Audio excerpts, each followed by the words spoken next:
What's up? Hey, hello, everyone. Wow. So today we are going to be talking about Survivor South Africa, the Philippines. So season 6 of Survivor South Africa, episodes 11, 12, and 13. So we are coming in the home stretch of Survivor South Africa, which is super wild. So my name is Rachel. I'm Alyssa, and personally, I'm still having a hard time figuring out why people like this season so much because everyone is just so dumb. Yeah, it's like a hot mess of a season. We've seen like three people self-evict/quit on us. And then now this 3 episodes is a straight pagonging, which we said last week when Shanae and Tom had the tie vote and then Shanae went home. We were like, it better not just be Palace's whole alliance going home and right after that, because it's just not good TV, I think. Yeah, especially because there were so many things that happened that shouldn't have happened if people were strategizing, and I just Yeah, like it makes sense for the majority alliance to stay 4 strong, 5 strong, and whittle down the numbers, but it's like not fun to watch when okay, this person's on the outs, there's nothing that they can do, they're probably getting voted out, no one's going to flip. And I think, we're seeing that on Big Brother right now. So it's just like when the outcome is so predictable and it's like inevitable that the person, Police, is going home, like, shoot, it's just sort of boring in a way, yeah, it's boring, and it's also it means that the winner isn't really going to be satisfying just because right now it seems like Werner is the only one playing the game, but we both have the vibe that Werner is like a fourth place finisher. Yeah, it seems like you don't bring him to the final. Yeah, especially in this segment of 3, everyone is saying like, oh yeah, Werner and Katinka are the 2 people that have the best chances of winning. Everyone is saying Tom has no chance of winning, and that's brought up multiple times. So it's like, take a shot every time. Jean says Tom is not winning. Tom says Tom is not winning. Werner says Tom is not winning. Like, you would probably die, because that was like the theme of these 3 episodes, that we need to vote Werner and Katinka out before final 3. They're too strong. And then Tom is not going to get any votes, so let's bring Tom to final 3. What I really don't get is why Katinka is such a threat. Like, she just seems kind of dumb. Yeah, that's what I wrote in my notes. The beans. It was interesting. She's not capable of keeping a secret, and if I were her alliance, I would have voted her out after the first episode. That's when Sean and Tom should have went home, when Stacey Lee quit, and then Tom should have been rock-drawn out of the season, which, things could have happened in a totally different universe. That could have happened. But yeah, I don't know. I wrote in my notes that it was weird that Katinka is suddenly getting like, oh yeah, she's the number 2 after Werner chance to win this game. PK is also being said like, yeah, PK is going to win this game. Like, PK I can see more of, since we've seen him like strategize. Him and Tevin were a power duo, but like Katinka, the whole first half, I feel like before merge, sort of got like the, oh, dumb blonde social media influencer edit, like she doesn't have a real job, quote unquote, so like she's less intelligent, she's younger kind of thing. But like now everyone is saying, oh yeah, she's got the second best chance of winning this game. It's just like, oh wait, why didn't we see any of her strategizing before this? Yeah, and it just seems like the whole thing with her being like second place doesn't seem to be she's actually a good strategist. It just seems to be everyone else is kind of a sheeple.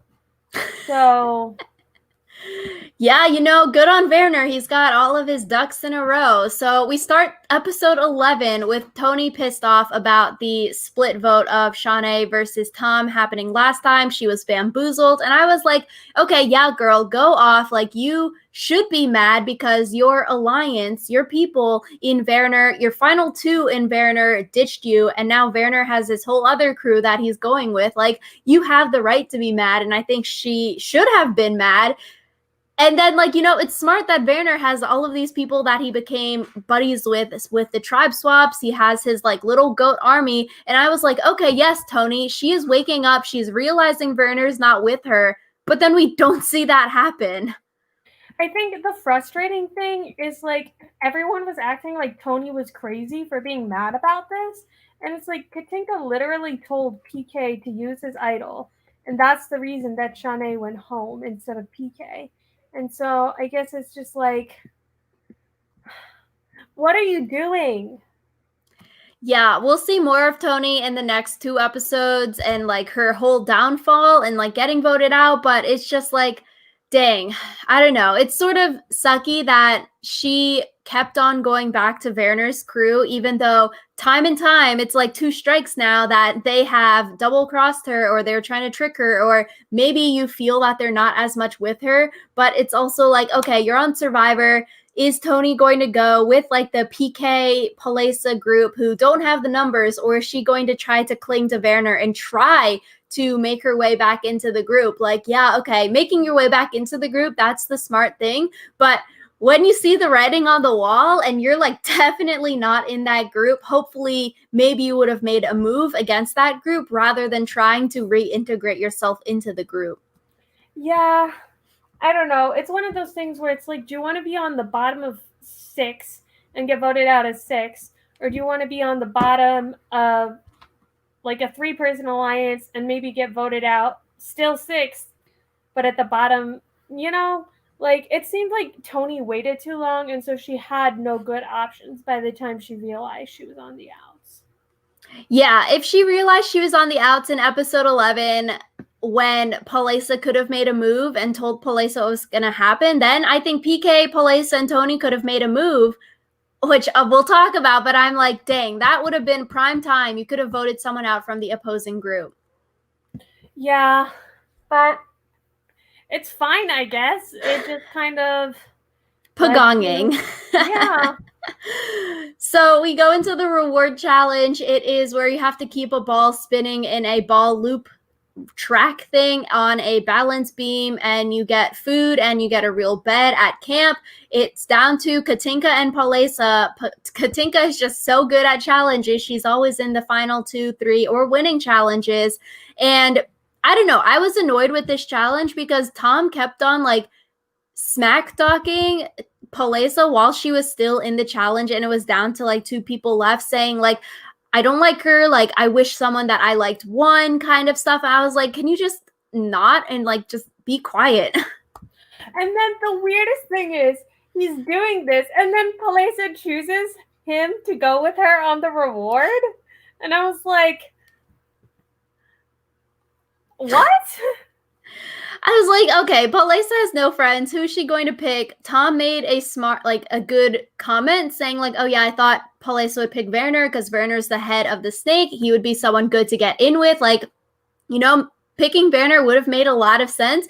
But no, you know, she picks Tom, which I guess also makes a lot of sense because maybe Tom would flip back and vote with Palesa, or like Palesa wanted Tom to give her information, which didn't end up happening. But I was like, Tom, you need to stop being such an asshole. Like, you were smack talking her, and then you were like, oh my God, I didn't expect that to happen. I'm so grateful. I feel like it's one of those things where, like, Palesa said, I'd rather be with someone who I know doesn't like me. And, like, I respect that because at least Tom is open about it, and Palesa has this feeling that, like, more people might dislike her and just not be telling her. And, you know, that's valid, I guess. It still just seemed kind of weird. Yeah, I think it was smart of Palesa trying to get information from Tom, seeing if Tom would spill some beans, you know, see if Tom would tell her when she's getting voted out, because that's the information that Palesa wanted. And I was like, okay, yes, Palesa, this is great. She was looking for clues or an idol at the betting area after she won the reward. And I'm like, yo, girl, she is so lucky with finding things. This is like her 3rd clue / idol that she's found. And at a perfect time, too, because she or PK or Tony, one of you 3 is probably getting voted out tonight. Like, yes, girl, something can happen with this immunity idol that you found at the reward challenge. Like, let's go. My whole thing was Palesa totally trusted Tom to tell her if she was getting voted out. And I was like, do you really think he's that dumb? Yeah, or I guess, I don't know, you didn't feel any vibes. I feel like It's I feel just, like that's one of those things where if you feel even a little bit off, you should play it because like she said, the worst thing is going home with an idol in your pocket. So it just yeah, seems weird to me that she didn't. yeah, especially when it's down to basically you and PK because we go to the immunity challenge, you're stacking blocks to spell immunity. Werner wins. And so you come back, like PK didn't win, you didn't win. It's literally down to you and PK, and everyone is talking about that. Like, who are we voting for? Are we splitting the votes? They decide that they don't want to split the votes and they just all want to vote one person, kind of thing, because they didn't want to split 3-2 or like 3-3 plus Tony if she's in there. And I was like, ugh. If it wasn't even a split vote and she didn't get the inkling, like when it's down to two people, why are you not playing your idol? Yeah, especially because it's not like she has a chance to win immunities in the future. So it's not like she's someone who, if she uses it now, she's never going to be immune again. It just seemed very weird to me that she didn't choose to use the idol. And it was just kind of frustrating because she was one of the only people I feel like who was still really like balling. And it was frustrating to see her go home with an idol in her pocket because it wasn't even like funny. It was just, like I said, frustrating. I agree. Like she had winner potential. I liked her. Alyssa really likes her. Like she's been playing the game since the start, kind of thing. She's found numerous clues slash idols. So like she's balling pretty hard. And so I don't know. It's like, do you save the idol now or to play it next time when you're going home? Or do you just play it this time because you have maybe a 50-50 chance between you and PK to go home? What if PK found another idol? Like 3 idols were just played last night kind of thing. Maybe other idols were hidden. It just seems so I don't know. I guess, like we haven't played the game, but it just seems like, yes, you would want to have the idol next time if, oh no, they tricked you and you weren't getting votes this time. But I think it's like better safe than sorry. If Palesa did play it this time, she would be 100% safe. One of the other opposing people would have went home, or maybe you would have sent PK home, or PK had all the votes and you would still go home next time. Like, you're not really moving yourself forward. You're only gaining 3 days either way. If you played it today and it was wrong, or if you played it today and it was right and you're still going home next time without an idol. Yeah. So this is one of the reasons that a pagonging is frustrating, just because like I feel like in a lot of US Survivor seasons, if you play an idol correctly, you get a lot more than 3 days because it's not like you play it correctly and then they immediately go after you again. Like there might be a crack that you can find, or someone might be willing to flip with you or something. So,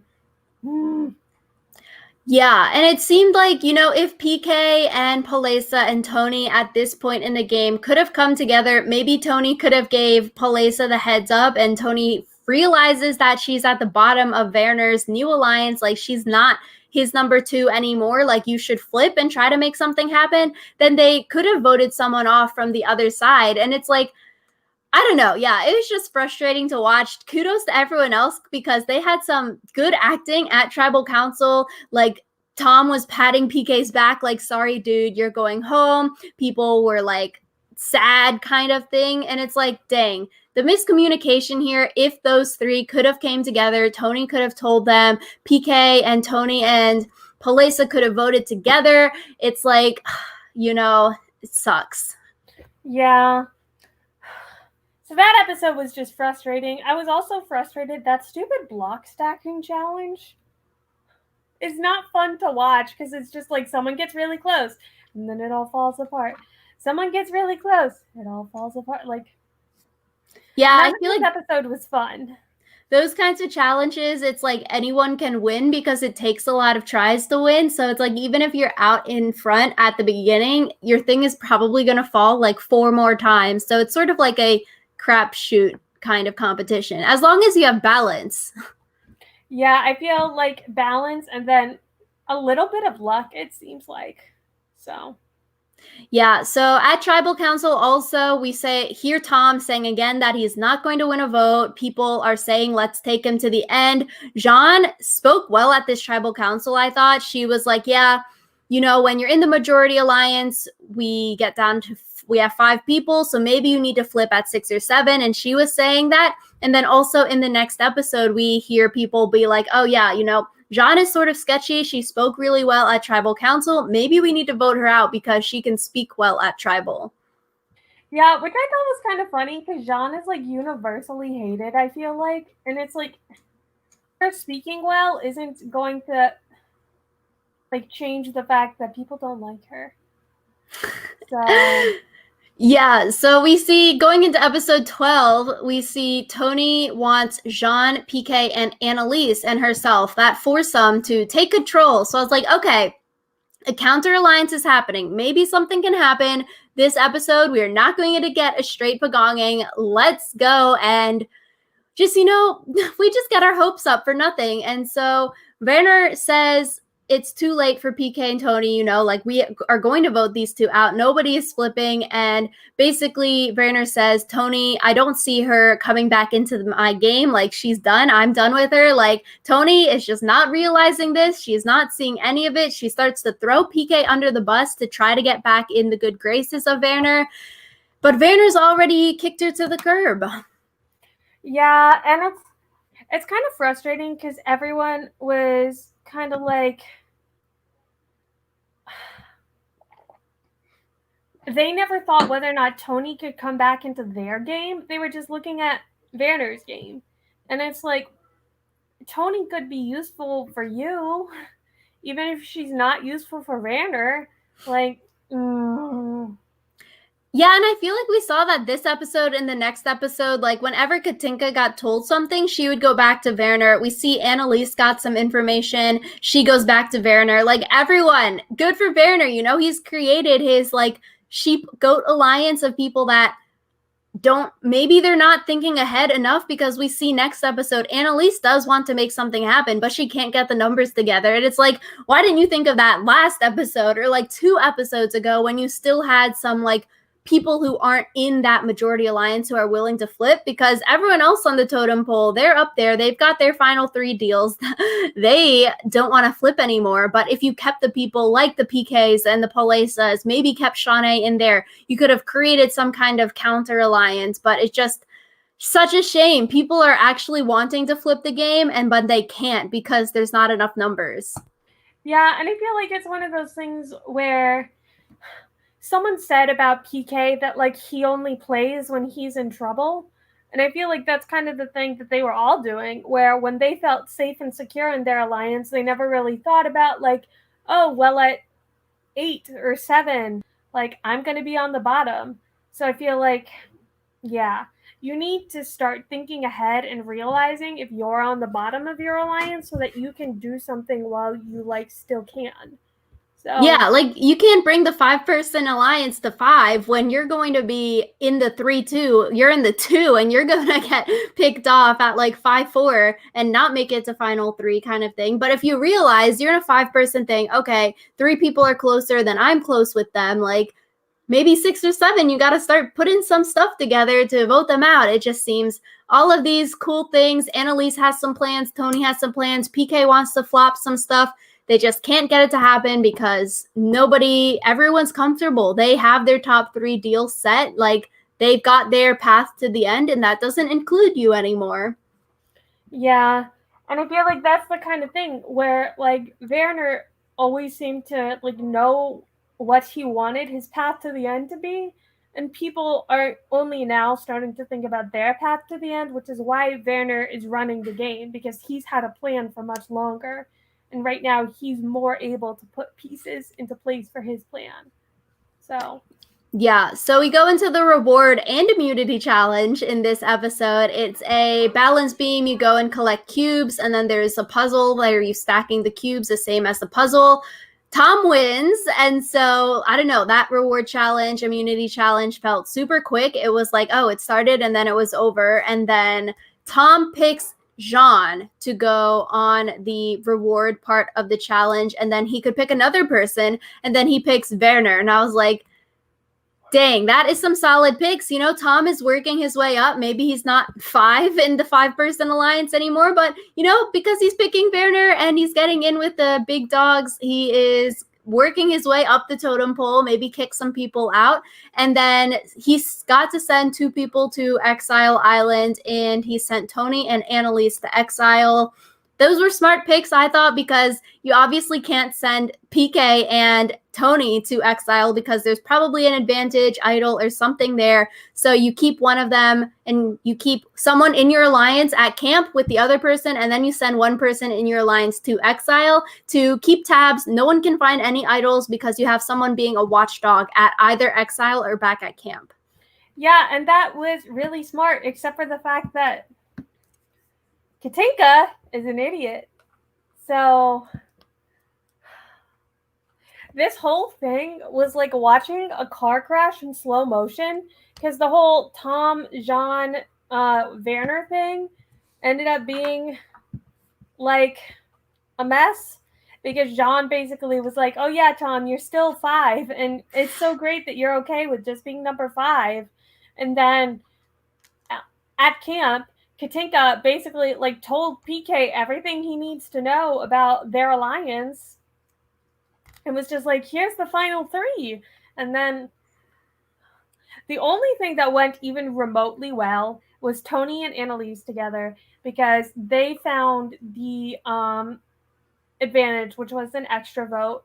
And like Annalise played Tony in such a way that she got the vote when Tony was voted out. So like, props to her for being the only one who did the right thing.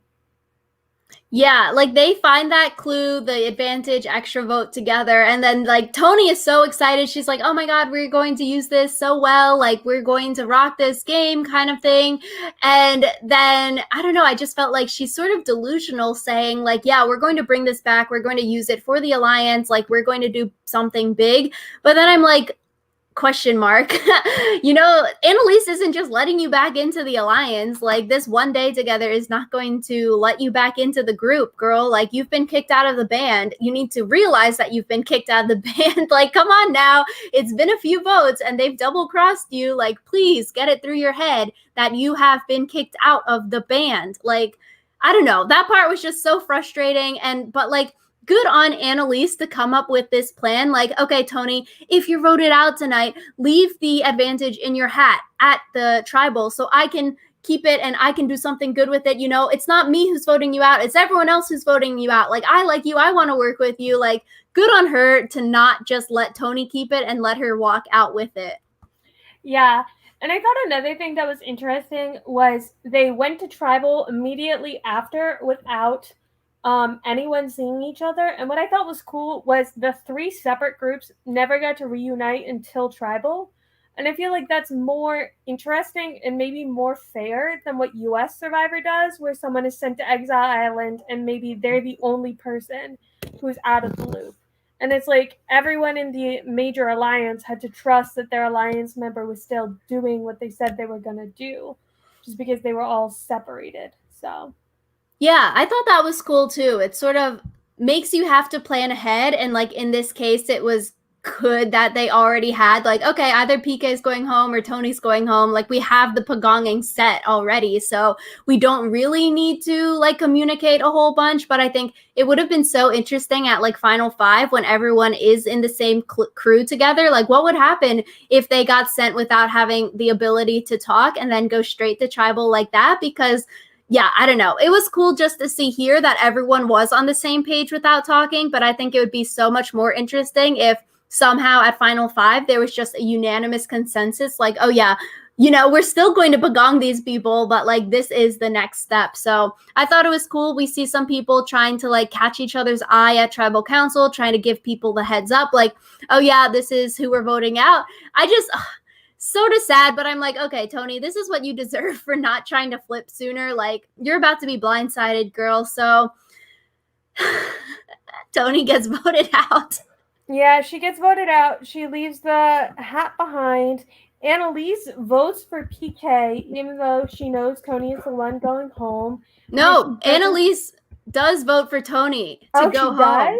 That's why it was like, if Tom voted for PK. Probably they maybe talked about it on the reward. Like, okay, we need to have 3-2-2, keep it a split just in case one of them has an idol. We don't want like PK's vote sending someone home. So let's throw another vote over there to make it so that some counterfaction couldn't be created. But I was like, Tony, I mean, Annalise, if like Nico read the votes and it was only one vote PK, then Tony would have realized that Annalise was playing her all day. And then,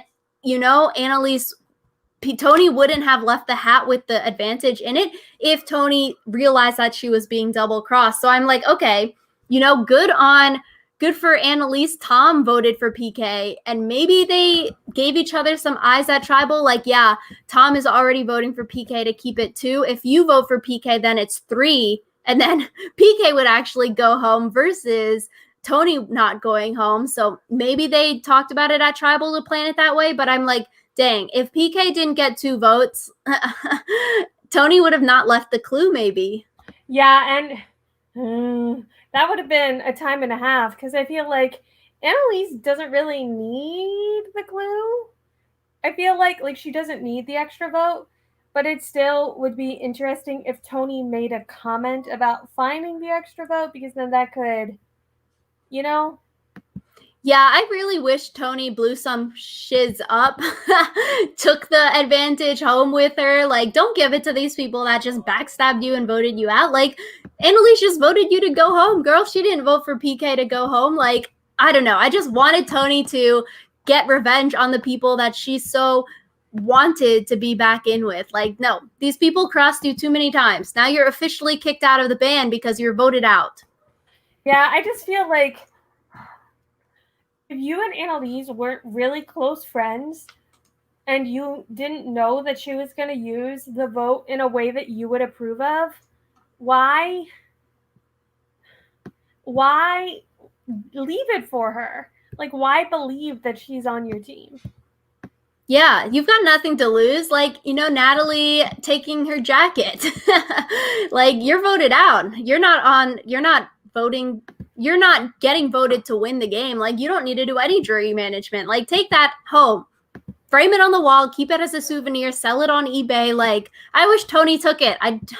Even though it's good, like, okay, maybe in episode 13, Annalise could do something to vote someone big out, but there's just no numbers. And we see it in the next episode. Like, Annalise wants to flip something. She goes to PK and like, yeah, we just need one more person, PK, then we'll have enough votes, but she doesn't tell PK what she has. And maybe that's the downfall. Like, maybe she should have been more open and be like, yo, we can flip this. But by not telling PK that she has an extra vote or what the advantage was, like, nothing came of it. And now the last time she can use it is at Final 5. Yeah. I'm kind of worried that it's not going to be used correctly, and then it's going to be boring. I just feel like this entire season is kind of boring. An extra vote won't help you when it's 4 versus 1 plus your extra vote. 4 versus 2. Yeah. So, like, it's the numbers thing again, They just don't have the numbers because all of the middle people, non-Werner Alliance people got voted out. Yeah, which is... It's frustrating because it's not fun to watch. Yeah, so we start episode 13. Katinka goes to Werner and says, like, let's vote Jean out. And Werner's not going to let that happen. And so then we also see Tom talking with Jean about top 5. And similar to the reward challenge, Jean is just so naive, and Werner says this as well. Like, why Jean keeps saying that Tom would be happy to get to top 5 and just like, okay, I made it to top 5. You can vote me out now. Like, thanks for bringing me here. Like, if you play with someone like that, okay, that'd be amazing because then they're like literally not doing anything. Like, you're on this show and you're just expecting this person would be happy making it to top 5 when you could win the show and win money at the end. That doesn't make any sense. Yeah, none of it makes sense, especially right after this. Katinka goes and PK goes and tells Tom that there's a final 3 deal with Katinka and Werner and someone. Yeah, that he was in with it. Yeah, and it's just, Katinka should not be talking to PK, and I don't know why PK's whole thing is like trying to start a fight with Tom, and this was another thing that I just didn't want to watch because it was just PK and Tom arguing, and it's like, why do you poke the bear? You know that Tom doesn't like being called a liar. Just leave him be. It's not helping anyone. Yeah, I thought this was the second time Tom and PK have fought, and Tom just fights with everyone who, is not in his group or like says something, or Fishgate, which, like, why are you fighting over the fish, first of all? So it just, I'm like, okay, we see Tom yelling at another person. Fast forward through this, and I'm like, I don't know. I just thought it was a stupid fight, especially because it was like rumors, I guess. Tom didn't have to go up to PK and confront PK again about it. He could have just let it be. Like, Tom is the person that's in a final three. Like, it was true what was said. So, like, bringing it up and like exposing it in front of camp, like, I don't know. The first fight, I was like, okay, it makes Tom look better because it makes him look like he's an outsider. But this fight, I think it just makes them both look bad. Yeah, it makes them both look annoying, and just, I was annoyed. So I guess that's all I have to say about that. I'm like, we wish John and Tom could have been voted out pre-merge. It would have made all of our lives a lot more better. But we see, yeah, I don't know. Like, that's all of it pretty much, because we see that final three. We go to the auction, which was exciting. We don't get this in United States Survivor anymore. And this, I was hoping there wouldn't be some kind of clue or anything, so people would just spend money and then people wouldn't save their money until the end waiting for a clue. And I don't know, it was just weird that they weren't bidding in $20 increments, because I could have sworn they were given $20 bills. But then they were like given a mix of them. Okay, because I was like, oh, they were like 170, 150. I was like, how are you making that change? I think also it was interesting because even the people who knew there was probably going to be a clue were still bidding on stuff. Like, Werner was like, I want to eat. I don't care about the advantage. And I feel like that's so different. I also liked that the advantage was covered, because then it's like every covered item people were bidding on. So yeah, I think it's probably a good move for Werner. He's already like top dog, and people realize he's top dog, getting some kind of advantage, especially out in the open. And Werner still has an idol that he still has, and now it's like final five. So last time that he can use it, he's safe till final four. So he probably doesn't want that kind of target on his back. So that makes sense. He makes the comment that he hopes Katinka gets the advantage because, like, she's less threatening, I guess. So I thought that was very interesting. And so turns out, PK, he had the choice of getting what he paid for or switching for the covered item, which was the advantage. And then he chose his food. So he gave up the covered item, which was the advantage, which probably wasn't the best move, but it was a challenge advantage that Katinka did get, and then Katinka didn't end up winning the challenge. So it's sort of a crapshoot anyway. It's not like an extra vote or like a vote steal or a you're safe at tribal council advantage. So maybe it's not the worst thing that PK chose to eat over getting the advantage. There were two things about this auction that I thought were interesting. One, the fact that, like, there was only one bad item that we were shown, which was Werner's like bowl of cold rice. Yeah. And I feel like on Survivor US, like, there's a lot more bad items, like sea slugs and brains and stuff. So I thought that was interesting. And then also, Katinka's advantage wasn't that game breaking. I feel like a lot of the Survivor advantages for US Survivor in challenges are like, basically they give you the win if you know how to use it correctly. So I feel like Katinka said after the challenge, like, it's an advantage, but it's not a cheat code. And I feel like definitely with US Survivor, sometimes it feels like they're given cheat codes for advantages. Yeah, which I guess that's a good thing because I think a lot of us, we dislike the US Survivor Challenge advantages because basically if you get that advantage, you win the challenge. So at least in here, it's sort of like, okay, you can win this thing, but you don't actually win the challenge at the end of the day. So maybe that's a better thing as well. So, you can't really fault Katinka for losing with an advantage, and you can't really fault PK for not taking the advantage because you could argue that the food that he was eating gave him the strength to participate in the challenge better than taking the advantage. Like we saw with peanut butter and Winners at War, Banner also gets peanut butter in this auction. And yeah, I don't know. I like the Australian Survivor auctions because they always have like really, really good food. And I honestly like to see people freaking out over the food more so than like someone getting a crappy thing. But it's like, oh my God, everyone's screaming over the amazing food and like drooling over it. That's fun to watch. Yeah, it felt like a good time, and I liked it because I feel like a lot of Survivor US auctions were sucky, which is why they stopped doing them. But I really enjoyed seeing a Survivor auction again. And I was wondering if it was going to be boring just because I feel like a lot of people have called the US Survivor auctions boring. But no, it just made me want to see the auction back in Survivor US. So. I know. Bring back the OG challenges. I want to see a food eating challenge next. Yes, please.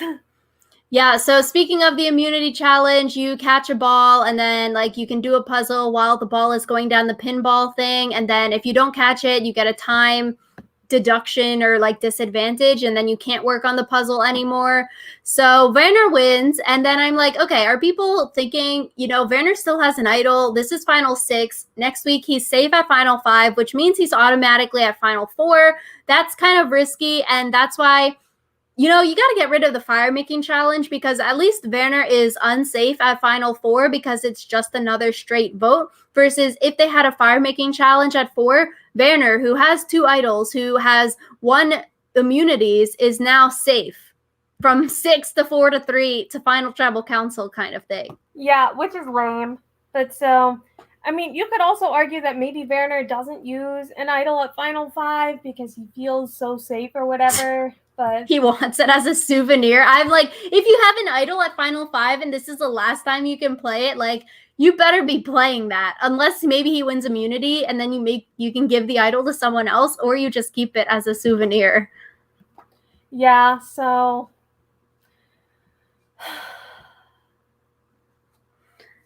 yeah, council that disappoints me with what the side was for. We see PK trying to stir up stuff, and I'm like, okay, yes, but no, you don't got the numbers anymore. You're like 2 tribal councils too late.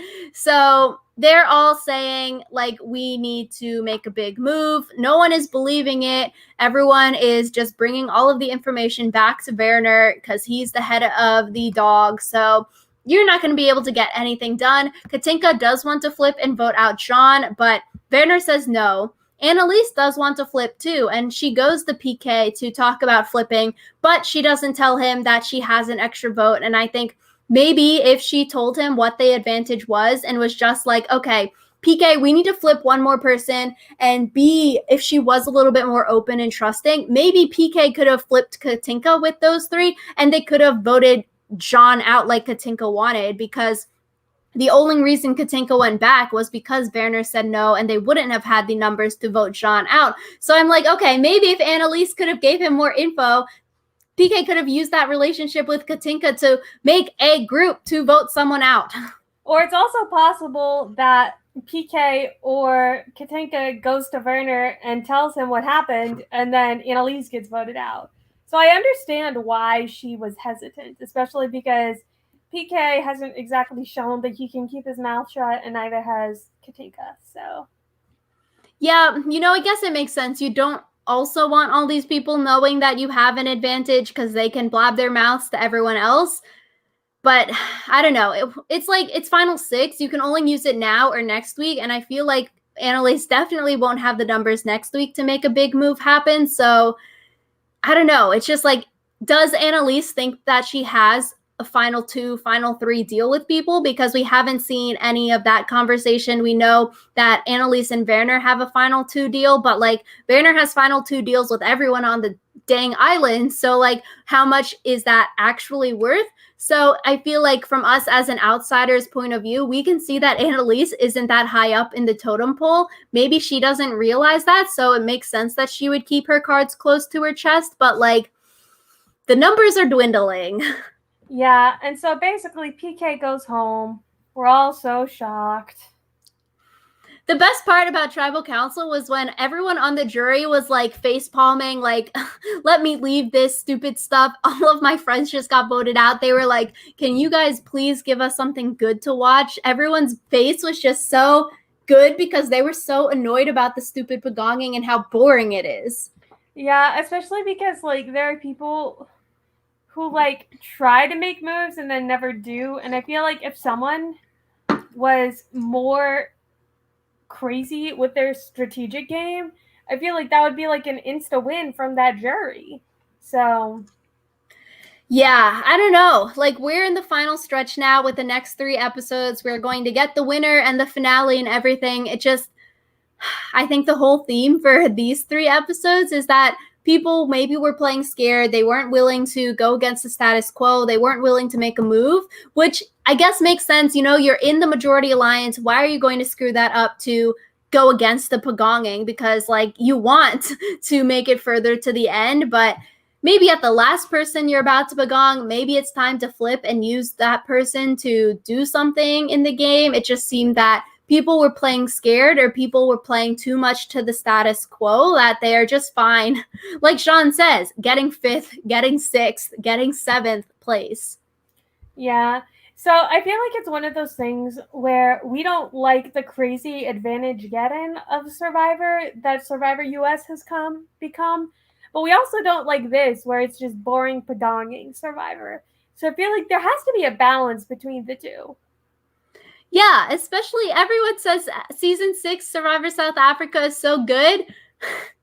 I don't know. I feel like the strategy, it's getting there. It's there. The challenges are cool, but I don't know. I feel like maybe we'll watch season 7 after and do commentary on that, because everyone says it's so good, but I like Survivor Australia, I think, better maybe than US, but Survivor South Africa I feel like is on par. But just the begonging is what's ruining it. Plus like 3 people quitting. I don't know. The whole pre-merge was whack. I feel like Survivor South Africa is better like in design, but then because Survivor US has like so many people who are super fans who are playing, they end up getting cooler strategy stuff. So if we could merge like the best design elements of Survivor South Africa, like their challenges, like some of their twists are really cool. Some of them aren't. So I just feel like we need to shake things up a little, and that's not really happening. Yeah, so last week we said we didn't want a begonging. This week we got a begonging. So thanks for that, Survivor South Africa. Next week we are going to see the finale of this season and finish rounding out our Survivor South Africa season 6 recap and review. What season of Survivor should we watch next? We're only in August and we got 4 more months, potentially 5 or 6 more months until maybe February when Survivor 41 can be back on air. We will see. So we have a lot of time.